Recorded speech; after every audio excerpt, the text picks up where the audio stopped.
సికింద్రాబాద్ విషయంలో మేము చిన్నప్పుడు ఎక్కడో తెలంగాణలోని మారుమూల గ్రామాల్లో పుట్టినటువంటి మాకు మొదటి నుండి హైదరాబాద్ లష్కర్. ఇవాళ సికింద్రాబాద్ అంటే గతంలో ఉండేటువంటి వాళ్ళందరికీ పూర్వ అంటే మనకంటే ముందున్నటువంటి తరాల వాళ్ళకు లష్కర్గా వందల సంవత్సరాలుగా తెలంగాణ జాతి జీవనంలో తనదైనటువంటి ముద్ర వేసినటువంటి ఒక నగరం సికింద్రాబాద్ లష్కర్. కాబట్టి ఇవాళ అంటే తెలంగాణకు సంబంధించినటువంటి అనేక విషయాలను మరుగుపరిచేటువంటి ఆ నామరూపాలు లేకుండా చేసేటువంటి ప్రయత్నం చేస్తున్నటువంటి క్రమంలో ఇటువంటి దుర్మార్గానికి ఒడిగడుతున్నారు. కాబట్టి ఖచ్చితంగా సికింద్రాబాద్ పరిరక్షణ కోసం మేమందరం తెలంగాణ ప్రజలు, ప్రత్యేకించి సికింద్రాబాద్ ప్రజలు ఖచ్చితంగా సాధించుకొని తీరుతారు. ఇవాళ చేసినటువంటి ఎవరిని అడిగి నిర్ణయాలు తీసుకుంటున్నారు? ఎక్కడైనా ప్రజాభిప్రాయాన్ని సేకరించినటువంటి సందర్భాలున్నాయా? ప్రజాభిప్రాయాన్ని సేకరించినవని కొన్ని విషయాల్లో చెప్తున్నటువంటి విషయాలను పబ్లిక్ డొమైన్లో పెడుతున్నారా? అంత అరాచకమైనటువంటి నిర్ణయాలు. కాబట్టి ఇవాళ ఈ నిర్ణయాన్ని మేము తీవ్రంగా ఖండిస్తూ ఉన్నాం.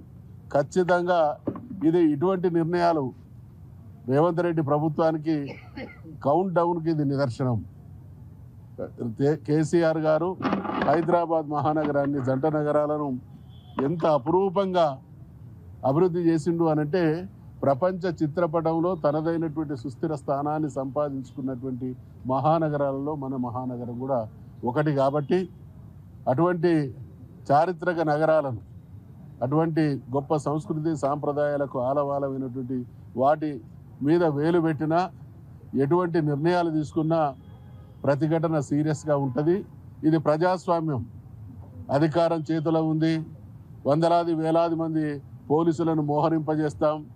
మాట్లాడుతున్నటువంటి వాళ్ళను, మా విధానాలను వ్యతిరేకించేటువంటి వాళ్ళను అక్రమ అరెస్టులు చేస్తాం, ఇళ్లలోనే నిర్బంధం చేస్తాం అనేటువంటి ఈ అప్రజాస్వామిక ధోరణిని ఎవరు కూడా హర్షించరు. కాబట్టి ఇప్పటికీ హెచ్చరిక చేస్తూ ఉన్నాం, విజ్ఞప్తి చేస్తూ ఉన్నాం, పునరాలోచన చేయాలి.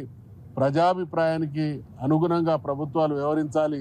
భిన్నంగా వ్యవహరిస్తే మాత్రం జరగబోయేటువంటి పరిణామాలకు ప్రభుత్వమే బాధ్యత వహిస్తుంది అనేటువంటి హెచ్చరిక చేస్తూ తెలంగాణ జాతికి ఉన్నటువంటి వీరత్వం, ధీరత్వం ఒక్కసారి గుర్తు చేస్తూ ఉన్నాం. అనేక మంది తెలంగాణ ద్రోహులు తెలంగాణను అడ్డుకునేటువంటి ప్రయత్నం చేస్తే పోరాడి సాధించుకున్నటువంటి గడ్డల నిలయం ఈ ప్రాంతం. కాబట్టి మరొక్కసారి హెచ్చరిక చేస్తూ ఉన్నాం.